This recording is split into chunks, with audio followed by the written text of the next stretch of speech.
সমস্ত কল্পনা জল্পনার পর আমরা ঢাকা টিম আপনাদের সামনে হাজির হয়েছি। আমি আছি আতিক ফাহাদ, সিইও হিসেবে। আর আমাদের সাথে আছেন আমাদের মেগাস্টার সাকিব খান। তিনি আমাদের টিমের ওনার। থ্যাংক ইউ আতিক ভাই। রিমার্ক হার্লেন বাংলাদেশ ক্রিকেটের সবগুলো ফরম্যাটে, দেশ বিদেশের বিভিন্ন টুর্নামেন্টে বাংলাদেশ ক্রিকেটের পাশে ছিল। আর তারই ধারাবাহিকতায় আসন্ন বিপিএল আসলে রিমার্ক হার্লেন দল অধিগ্রহণের সিদ্ধান্ত নিয়েছে।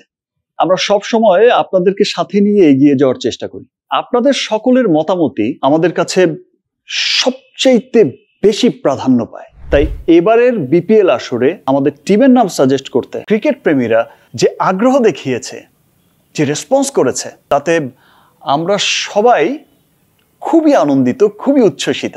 তাই আপনাদের মতামতকে প্রাধান্য দিয়ে আমাদের টিমের নামকরণ হয়েছে ঢাকা ক্যাপিটালস। আপনাদের সকলের সমর্থন ও ভালোবাসায় ঢাকা ক্যাপিটাল অর্জন করবে সর্বোচ্চ সাফল্য। ঢাকা ক্যাপিটালস সম্পর্কিত সমস্ত আপডেট পেতে যুক্ত থাকুন ঢাকা ক্যাপিটালস অফিসিয়াল ফেসবুক পেজে।